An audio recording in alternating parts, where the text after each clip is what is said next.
Alors la création, eh bien au début, la première fois, j'avais cassé ma tablette. Je savais pas trop si ça allait passer sous garantie ou pas. Si c'était passé sous garantie, ça m'est sorti de la tête. Et en fait, j'ai recassé ma tablette 3 semaines après. Et donc là, ça passait plus sous garantie. Il a fallu que je trouve un moyen de le réparer. Et à l'époque, j'ai cherché un réparateur dans le coin et il n'y en avait pas. Ou alors c'était très cher. Donc j'ai regardé sur internet qu'on pouvait plus ou moins changer la pièce soi-même.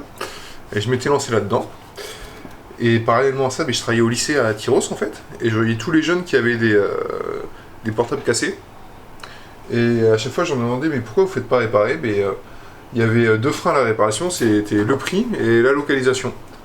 Donc vu que j'étais pion à l'internat, j'ai demandé à un élève, écoute, si tu veux ton iPhone, je te le fais gratuitement, je te change l'écran, je te promets rien, j'essaye. Et en fait c'est parti de là, petit à petit, un élève, 2 élèves, 10 élèves, et puis après ouverture de l'entreprise, création du nom et lancement officiel de l'Handiphone.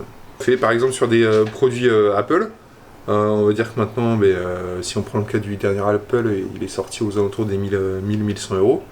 Les réparations hors garantie, par exemple la casse d'un écran, c'est ce qui est classique. On arrive à sortir la réparation autour de 200 euros. Donc c'est quand même non négligeable. Et si on prend des téléphones un peu plus anciens, par exemple le 7 qui est sur le marché, qui circule beaucoup, la réparation d'écran est à moins de 100 euros. Voilà. Donc ça vaut largement le coup de les remettre en état, quoi. Il y a l'idée des gens qui veulent justement éviter un peu de surconsommer, donc ils préfèrent remettre en état leur téléphone plutôt que de le jeter et d'en réparer un.